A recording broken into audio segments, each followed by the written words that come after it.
আসসালামু আলাইকুম। কিতা অবস্থা? ভালো আছেন নি আপনারা? যেখান থেকে দেখরা আশা করি বেশ ভালো আছেন। আজকে আমরা গত কয়েকদিনে ঘটে যাওয়া বেশ কয়েকটু যে সংবাদ আছে তা আপনার কাছে পড়ে শুনাইমু আর কি। যেটা হইল যে মধ্যপ্রাচ্য সহ ইউরোপ আরো যুক্তরাষ্ট্র পর্যন্ত যতগুলা ঘটনা হয়েছে তার বিস্তারিত আমরা হওয়ার চেষ্টা করবো। এই সংবাদগুলো বিভিন্ন গণমাধ্যম থেকে সংগ্রহ করেছে, যেমন CNN, Al Jazeera, NBS news সহ অন্যান্য শীর্ষস্থানীয় গণমাধ্যম থেকে। তো চলুন শুরু করি। এনবিসি নিউজ বা আল জাজিরা নিউজ 9 আগস্টে একটা সংবাদ কইছে যে গতকাল রোববার থেকে মন্ত্রিসভা বৈঠকে ইসরায়েলের প্রধানমন্ত্রী বেনিয়ামিন নেতানিয়াহু কইছেন যে ইসরায়েলের 15 দফা দলিল প্রত্যাখ্যান করছেন তারা। তিনি কইছেন যে হামাস সম্পূর্ণভাবে নিরস্ত্র হওয়া না পর্যন্ত ইসরায়েলি বাহিনী গাজা থেকে তারা 1 মিলিমিটার তারা হরত না। গত 30 জুলাই প্রেসিডেন্ট ট্রাম্প ঐতিহাসিক চুক্তির ঘোষণা দিয়েছিলেন, যেখানে কোয়া হয়েছিল যে হামাস ও গাজার অন্যান্য সশস্ত্র গোষ্ঠী পর্যায়ক্রমে তারা অস্ত্র সংগ্রহ করবে, বিনিময়ে ইসরায়েল ধাপে ধাপে সেনা প্রত্যাহার করবে। এই পরিকল্পনা তদারকি করবে ট্রাম্পের গঠিত বোর্ড অফ পিস, যেখানে ট্রাম্প নিজেই আজীবন চেয়ারম্যান হিসাবে থাকছেন আর কি। কিন্তু নেতানিয়াহু স্পষ্ট করে কইছেন যে তারা সাইন প্রকৃত নিরস্ত্রকরণ কাল্পনিক নয়, অর্থাৎ ভারী অস্ত্র থেকে শুরু করে হালকা অস্ত্র পর্যন্ত সবকিছু সমর্থন করতে হইব হামাসে। তিনি আরো কইছেন, যতদিন আমি প্রধানমন্ত্রী থাকবো ততদিন কোনো ফিলিস্তিনি রাষ্ট্র প্রতিষ্ঠিত হইতো না, নেতানিয়াহু কইছেন। উল্লেখ্য যে আসন্ন 27 অক্টোবর ইসরায়েলের নির্বাচনের আগে নেতানিয়াহু নিজেও রাজনৈতিক চাপে আছেন। এদিকে কট্টর ডানপন্থী মন্ত্রীরা গাজা ইস্যুতে ছাড় দেওয়ার বিরোধী, অন্যদিকে তারা প্রধান মিত্র যুক্তরাষ্ট্র চাইছে সংঘাত সমাধান। ফিনান্স মিনিস্টার বেজালেল স্ট্রুচিজ ইতিমধ্যে নেতানিয়াহুর এই অবস্থানকে স্বাগত জানাইছেন আর কি। আন্দোলন এজেন্সি 10 অক্টোবর তারা কইছে যে খান ইউনিসের দক্ষিণ ও মধ্যপ্রাচ্য ইসরায়েলি বাহিনীর গুলিতে 7 জন ফিলিস্তিনি আহত হয়েছেন, যাদের মধ্যে একজন নারী ও একজন শিশু আছে। 6 জনের নার্সের হাসপাতাল দেখা গেছে।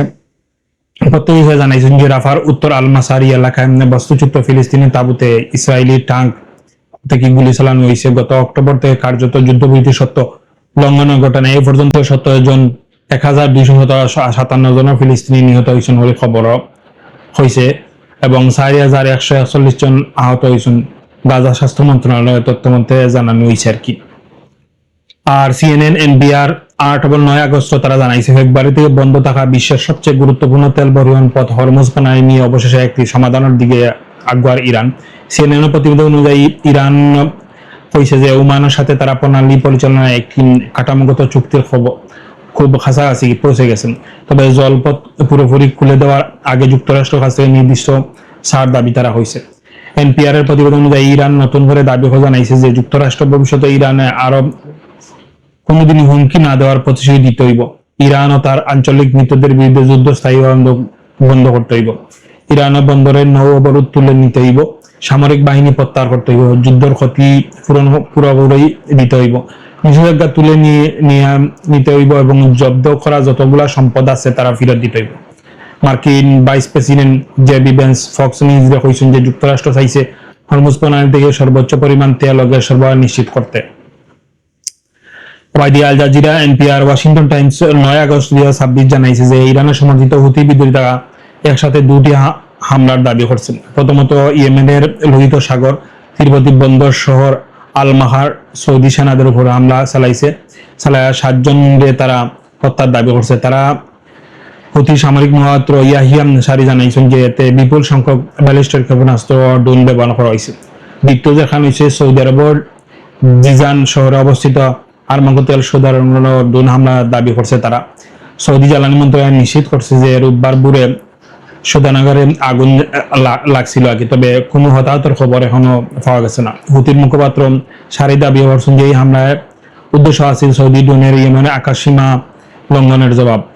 তো বিশ্লেষকরা কইরা বা আশঙ্কা করা যে এই হামলায় 2022-এর যুদ্ধবিরতি পর থেকে শান্ত থাকা ইয়েমেনের গৃহযুদ্ধের আবার উস্কাও দিতে পারে আর কি।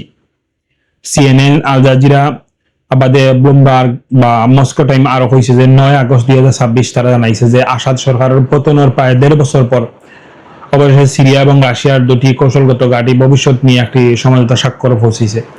টানা 18 মাস আলোচনার পর সিরিয়া পররাষ্ট্র মন্ত্রণালয় বরাদ দিয়া জানা গেছে যে হোমাইমিন বিমান ঘাঁটি এবং তারতোস নৌঘাঁটি, যেখানে প্রাক্তন সোভিয়েত ইউনিয়নের বাইরে রাশিয়া একমাত্র দুটি সরকারি সামরিক ঘাঁটি আছিল, যৌথ প্রশিক্ষণ ও সক্ষমতা উন্নয়ন কেন্দ্র হিসেবে রূপান্তরিত হবে।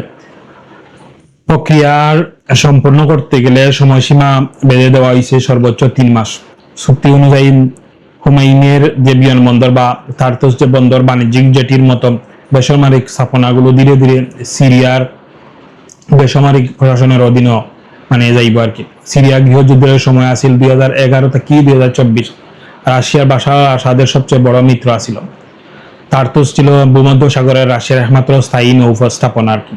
2024 সালের আসাদের পতনের পর রুশ প্রভাব বড় ধাক্কা খায়, আর নতুন ইসলামপন্থী সরকারের সাথে সম্পর্ক পুনর্গঠনে ব্যস্ত আসলা প্রেসিডেন্ট পুতিন।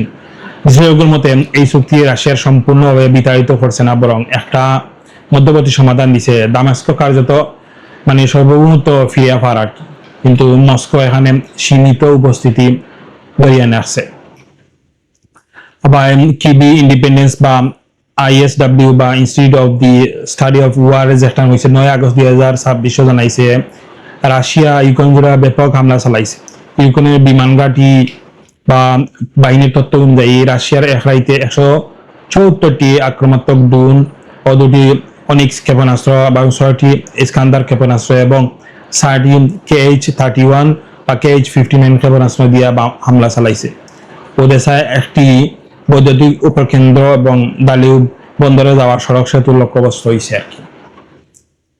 গত 24 ঘন্টায় রাশিয়ার হামলায় ইউক্রেনের অন্তত 13 জন নিহত ও 90 জন আহত হয়েছেন বলে খবরে মিলছে আর কি। 9 আগস্টের যে খবর আছিল, পাল্টা জবাবে ইউক্রেনের ড্রোন হামলা রাশিয়া বেলগরুদ সীমান্ত অঞ্চলে 5 জন নিহত, 4 বছর বয়সী শিশু সহ 2 ডজনেরও বেশি মানুষ আহত হয়েছেন বলে খবরে হয়েছে।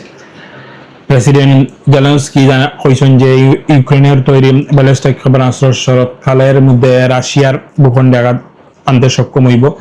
ওইদিকে বিশ্ব স্বাস্থ্য সংস্থার মহাপরিচালক তেদরুস আদানম জানা কইছেন যে দর্নিপুতে বিশ্ব স্বাস্থ্য সংস্থার একটি গোদাম রুশ হামলার ধ্বংস হয়ে গেছে, যা যুদ্ধের নিয়ম লঙ্ঘনের স্পষ্ট প্রমাণ বলে তারা মন্তব্য করছেন।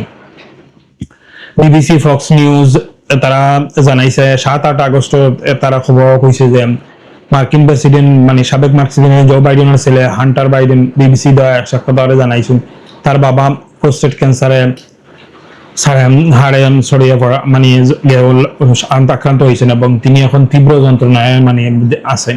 এই সাক্ষাৎকার শুক্রবার প্রচারিত হয়। বাইডেনের স্বাস্থ্য পরিস্থিতি নিয়ে বিশ্বজুড়ে রাজনৈতিক ও মানবিক আলোচনার আবার নতুন করে শুরু হয়। 9 আগস্ট ফক্স নিউজ আরো জানাইছে যে হাওয়াই অঙ্গরাজ্য প্রথম কংগ্রেস ডিস্ট্রিক্টর ডেমোক্রেটিক প্রাইমারি দীর্ঘদিনের কংগ্রেসম্যান অ্যান্ড ক্রেস প্রগতিশীল প্রতিদ্বন্দ্বী স্টেট সেন্টার জাভেদ খেনহলকে পরাজিত করছেন। এই জয় আসলে এমন সময় আসলো যখন ক্রেস তার সেভ আমেরিকা অ্যাক্ট এর ভোট দেওয়ার জন্য দলের ভেতরে সমালোচনার মুখে পড়ছেন। এই ফলাফলে যুক্তরাষ্ট্র ডেমোক্রেটিক পার্টির অভ্যন্তরে বিভাজনের একটি বড় উদাহরণ হিসেবে দেখা যায়। এনবিসি নিউজ জানাইছে 9 আগস্ট নিউ ইয়র্কে হারবারে একটি নৌকা উল্টে গিয়ে 2 জনের নিহত হয়েছেন বলে খবরে হয়েছে। এই ঘটনার পাশাপাশি ওই দিনে যুক্তরাষ্ট্র অ্যাটর্নি জেনারেল হিসেবে ট্রড ব্রঞ্চের নিশ্চিতভাবে খবর প্রকাশ করছেন যে সংবাদ মাধ্যম যা যুক্তরাষ্ট্রের অভ্যন্তরীণ রাজনীতির গুরুত্বপূর্ণ পরিবর্তন হিসেবে বিবেচনা করা। আর সবচেয়ে লেটেস্ট খবর হইল যে প্রথম আলো বা আমরা তো জানি যে 10 আগস্ট 2026 বাংলাদেশের মাধ্যমিক সার্টিফিকেট এসএসসি যেটা অসমানব পরীক্ষার ফলাফল হয়েছে যে সারা দেশে যুগে প্রকাশিত। শিক্ষা মন্ত্রণালয়ের সচিব মোহাম্মদ আব্দুল আলম নিশ্চিত করছেন যে ফলাফলের প্রথমে 20 জুলাই প্রকাশের কথা থাকলেও পরবর্তী সম্পূর্ণ না হয় পিছনে নিয়ে আর কি নির্ধারণ করা হয়েছে। এবার 18,57,000-এর বেশি শিক্ষার্থী পরীক্ষা অংশ নিছিলা, যা 21 এপ্রিল শুরু হয়ে 20 মে পর্যন্ত শেষ হইতেছে। তো অত আছিল যে আজকের বিশ্বের 10টি গুরুত্বপূর্ণ ঘটনা আপনার লগে শেয়ার করলাম। আশা করি আপনারা ভালো লাগছেন। যদি ভালো লাগিয়া থাকে তাহলে অবশ্যই আমরা লগে থাকবা, লাইক কমেন্ট সাবস্ক্রাইব করতে থাকবা। আর দেখা হইব নেক্সট কোনো ভিডিওতে। ভালো থাকবা। আসসালামু আলাইকুম।